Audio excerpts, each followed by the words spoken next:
Allez les amis, c'est parti pour une nouvelle vidéo sur le circuit RC. Donc dans cette vidéo, on va parler du temps caractéristique. Alors comme d'habitude, on va partir d'un tableau noir et on va reconstruire toutes les idées. Le temps caractéristique, taux EDA égale R fois C. Ça, tu en as déjà entendu parler, notamment sur ma chaîne. Je t'ai fait une vidéo dans laquelle je te montre que taux est homogène à un temps et une autre vidéo où on retrouve la même question, montrer que taux est homogène à un temps à l'intérieur d'un exercice. Tout ça, c'est dans la playlist circuit RC. Je t'invite à aller faire un tour si tu n'as toujours pas vu cette playlist. De toute façon, toutes les vidéos sont regroupées au même endroit sur le circuit RC. Voilà. Dans cette vidéo, on va parler de quoi? On va parler pour le circuit de charge du fait que la tension aux bornes du condensateur à T égale taux, elle est égale à 63% de E. Ça, tu l'as déjà probablement rencontré ou probablement vu dans ton cours. Et on va également dire comment retrouver dans un graphique, comment retrouver graphiquement la valeur de taux. Donc c'est le point d'intersection de deux droites particulières. Tout ça, je vais t'en reparler. Ce sera plus tard dans la vidéo. Et c'est de ça dont on va parler toute cette vidéo. Voilà, on va repartir de rien du tout, comme je t'ai dit, tableau noir, on reconstruit toutes les idées comme ça à la fin de la vidéo. Si tu n'as toujours pas compris, bah, il faudra que tu revisionnes la vidéo parce que tout va être tellement clair que je pense que tu auras compris. Ok, dis-le moi en commentaire si c'est pas le cas, on en discutera. Et bien sûr, si tu trouves cette vidéo pertinente, si elle te plaît, n'hésite pas à la partager, diffuser autour de toi. Si cette pédagogie te plaît, voilà, c'est important que tu partages mon travail. Et si tu n'es toujours pas abonné aussi, c'est important que tu t'abonnes à ma chaîne, bien sûr, pour suivre toute l'évolution de toutes les vidéos que je sors. Il y en a beaucoup, il y en a un paquet. Il y a un bouton en bas à droite, tu cliques, t'abonner, c'est fait. Ok, allez, on démarre. Donc on va partir d'un certain nombre de résultats que je ne redémontrerai pas. Donc circuit de charge par exemple du circuit RC, circuit de charge RC. Hop, je refais le petit circuit rapidement. Mais par contre, pour ce qui est de la tension aux bornes du condensateur, je ne vais pas redémontrer l'expression qu'on trouve grâce à l'équation différentielle. Je vais partir du résultat. Donc pour le circuit RC, on a un générateur de tension qui délivre une tension constante E dans une résistance et un condensateur. Donc la résistance R de tension UR et puis le condensateur de capacité C de tension UC. D'accord? Et on peut montrer grâce à l'équation différentielle. Ça, je te l'ai fait dans ma vidéo synthèse en détail. Ok, vidéo synthèse de cours sur le circuit RC. Toutes les vidéos synthèse, d'ailleurs, soit dit en passant, elles sont toutes sur mon site internet. Elles ne sont pas sur YouTube.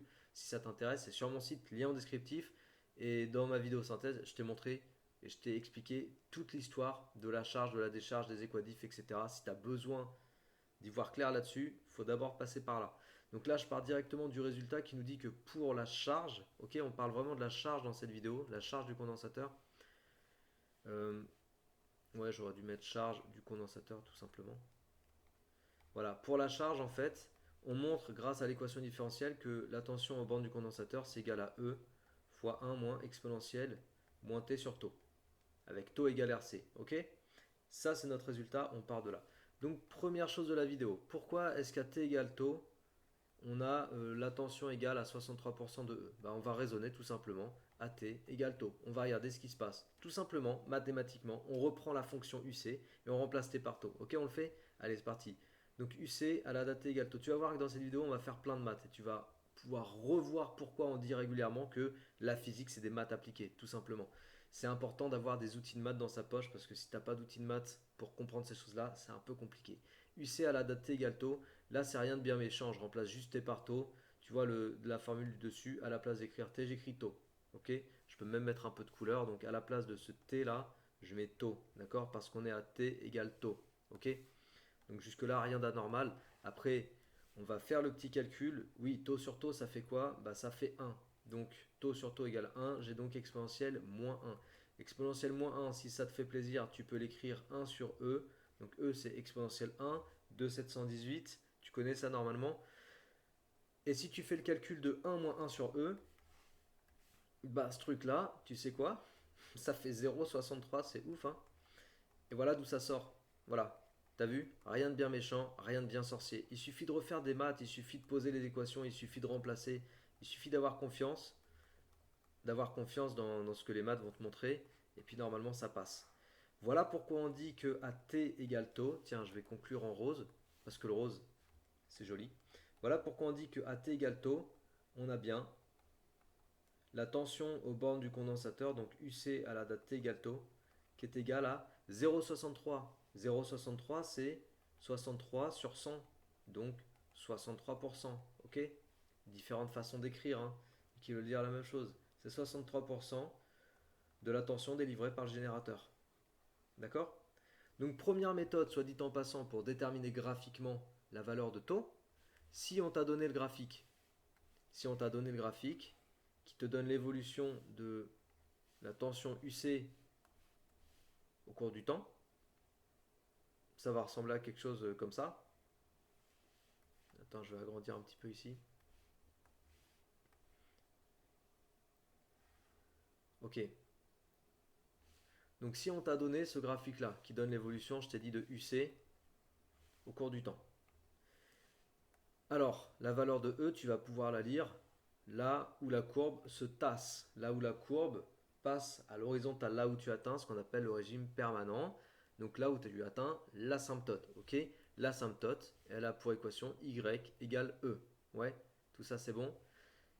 Alors, tu pourras lire graphiquement la valeur de E. Il suffit que tu ailles chercher l'équation de l'asymptote ou que tu traces cette droite et que tu regardes la valeur ici. Ou bien E, peut-être même que c'est donné dans l'énoncé. En tout cas, une fois que tu connais E, tu vas calculer 0,63 fois E. Ça va te donner un nombre. Ok? Et après, tu te places sur ta courbe à 0,60. Tu te places sur l'axe des ordonnées, pardon, à 0,63 fois E. Et juste, tu vas aller lire graphiquement. Tu vas aller lire graphiquement quoi? Bah, l'abscisse qui correspond, l'antécédent qui correspond à 0,63E. Ok? L'antécédent, ce sera taux. Et là, tu as lu graphiquement taux. D'accord? Donc ça, c'était pour la première partie de la vidéo. T'as vu, rien de bien compliqué. On a juste fait des maths de bêtes et méchantes. On a remplacé t par taux. Ça me sort en exponentielle moins 1. Bon, bah après, il faut savoir manipuler un peu l'exponentielle. Et puis, tu retrouves rapidement le 0,63. C'est bon? Maintenant, on va passer à la deuxième chose de la vidéo. La deuxième chose, attends, je vais juste modifier un peu ma courbe. Parce que je veux te montrer quelque chose là. Pour faire la liaison. Voilà, ça devrait être pas mal. En fait, la deuxième chose que je veux te montrer, c'est cette histoire de tangente à la date t égale 0. Il y a une deuxième méthode pour aller chercher graphiquement la valeur de taux. C'est de tracer la tangente à la courbe à t égale 0.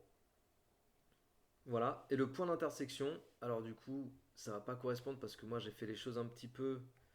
Tiens, si ça t'embête pas, pour que ça corresponde un petit peu, je vais modifier légèrement mes tracés. Voilà, parce que là je fais tout à main levée.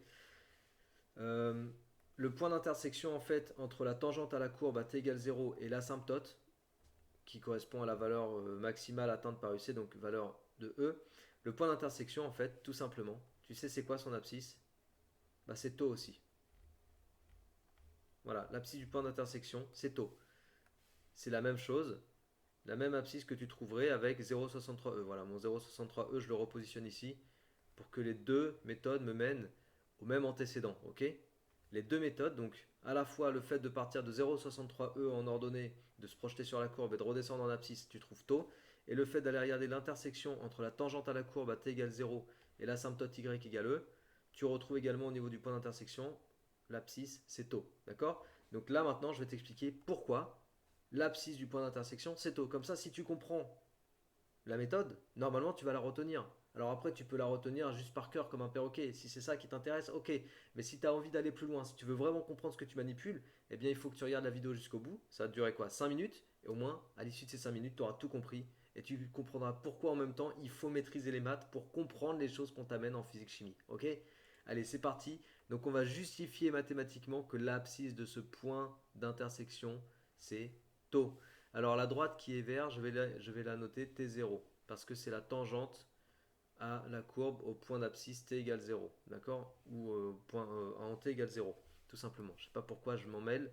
Et la droite en rose, je vais l'appeler D. Elle a pour équation Y égale E. D'accord? Donc ça c'est facile comme équation. Ça se trouve tout seul. C'est une droite horizontale. Aucun problème. Par contre, équation de tangente. Où est-ce que je fais ça? Je fais ça en première spé maths, quand je travaille le chapitre nombre dérivé, dérivation. Tu te souviens de ça? Équation de tangente, bah, c'est ce qu'on va faire tout de suite maintenant. Et on va chercher l'équation de cette droite verte que j'ai appelée T0. Allez, T0, son équation, vu que c'est la courbe blanche là, que je t'ai tracée, c'est UC de T, ok? C'est la fonction UC, c'est la courbe de la fonction UC. Donc, pour l'équation de la tangente, je vais avoir quoi? Je vais avoir UC' en 0, en t égale 0, fois t moins 0, plus UC0. Ça te rappelle quelque chose ça? Évidemment, ouais, ça te rappelle quelque chose. Parce que c'est l'équation de la tangente que tu as vue en première spémat, si tu as fait première spémat bien sûr, que tu as appris sous la forme f' de a fois x moins a plus f de a. Donc bien sûr, là, je fais le caméléon, je m'adapte. Je ne vais pas rester sur cette notation-là et cette formulation, sachant qu'ici, ma fonction ne s'appelle pas f mais elle s'appelle UC. Donc la dérivée c'est UC', sachant que la variable c'est pas x, mais c'est t, le temps, et sachant que je suis pas en a tout court, je suis en t égale 0. Donc je m'adapte, j'adapte ma formule et je vais pouvoir aller retrouver ce que je veux retrouver. D'accord? Alors après, une fois que j'ai dit ça, je vais te dire une autre chose. La fonction UC, je te l'ai écrit tout à l'heure, je vais la réécrire ici. Donc UC, à l'instant t, c'est E fois 1 moins exponentielle moins t sur taux. Tu te souviens, on a dit ça? Donc maintenant, je vais manipuler ça. Attends, j'enlève juste. Voilà. Je vais juste manipuler ma fonction pour aller chercher sa dérivée, que je note UC'. Ah oui, oui, je sais, petite parenthèse, je sais bien que ton prof de physique va pas aimer que j'écrive ça. Mais je m'en fous en fait, parce que moi ce que je veux c'est t'expliquer, te faire comprendre d'où sortent les trucs que tu manipules en physique à l'aide des maths. Donc bien sûr que j'ai utilisé mes notations de maths, mais j'ai le droit de faire ça. Parce que c'est ça la pédagogie, c'est utiliser les outils que tu as à ta disposition pour comprendre et expliquer au mieux. Tu vois ce que je veux dire? Donc c'est pas grave si ton prof de physique il aime pas qu'on note UC', on s'en fout. L'essentiel c'est de comprendre. Donc on va juste dériver en fait. On va dériver ma fonction. Là je fais des maths aussi, je dérive e fois 1 moins, etc. Ça me fait e fois moins 1 fois moins 1 sur taux exponentielle moins t sur taux. Voilà, je dérive une fonction composée avec de l'exponentielle. Moins moins ça fait plus, au final il te reste e sur taux exponentielle moins t sur taux. Ça c'est UC' à la date t. Maintenant, je vais aller chercher UC' à la date t égale 0. Donc, je vais remplacer t par 0. Je vais le faire dessous en même temps. Donc, UC' à t égale 0, ça me fait e sur taux exponentielle et moins t. Donc, ici, le t, tu le remplaces par 0. Ça va te faire 0 sur taux, donc 0. Donc, exponentielle 0. On est d'accord? Exponentielle 0, tu sais que ça fait 1. Donc, il te reste e sur taux. D'accord? Voilà. Donc là, déjà, ça, c'est e sur taux. Ensuite, dans la parenthèse, t-0, bon, ça fait t, c'est bon. Et puis UC à la date 0, à la date t égale 0. Bon, bah pareil, je reprends ma fonction là. Tu vois, je reprends la fonction UC à la date t et je vais remplacer juste t par 0. Donc UC à 0, ça fait E fois 1 moins exponentielle. Tu remplaces t par 0, ça fait exponentielle 0. Exponentielle 0, ça fait 1. 1 moins 1, 0. Bon, bah tout ça, ça fait 0. Mais on le sait en fait.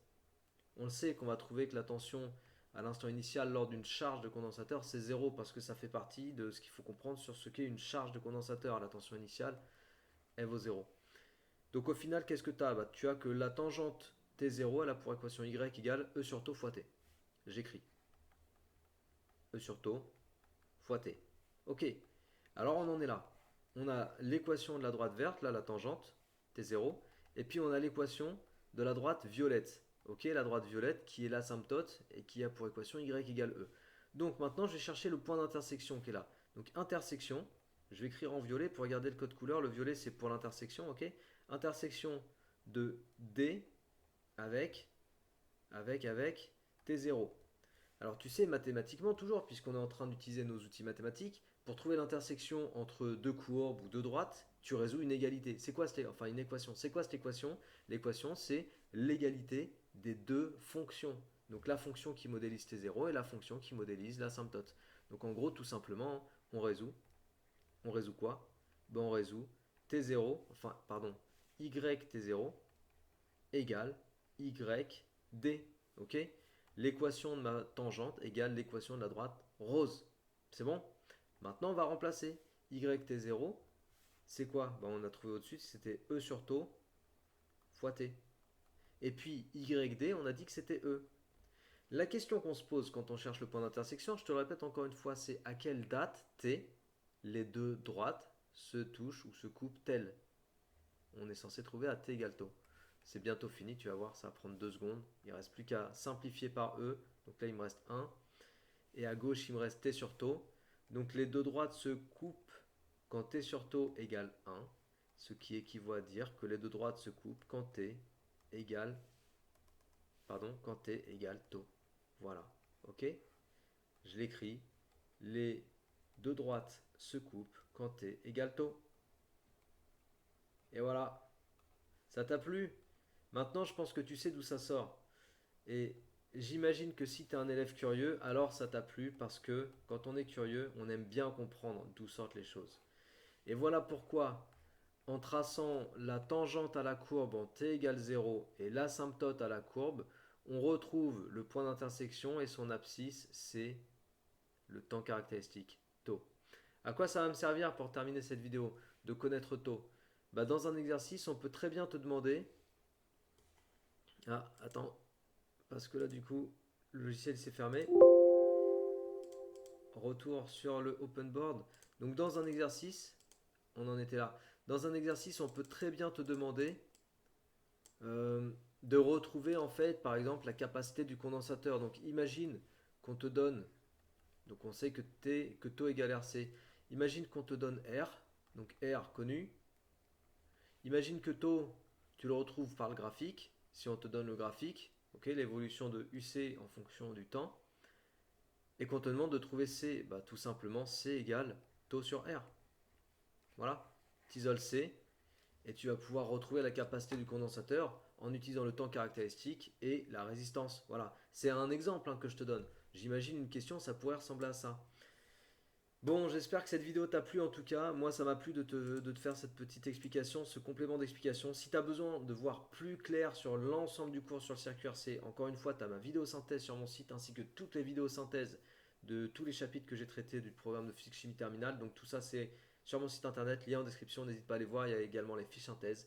Et si ça t'a plu aussi, bah, je t'invite à partager, diffuser, à t'abonner à cette chaîne. Et moi, en attendant, je te dis à très bientôt. Travaille bien, motive-toi bien et prends soin de toi. Ciao.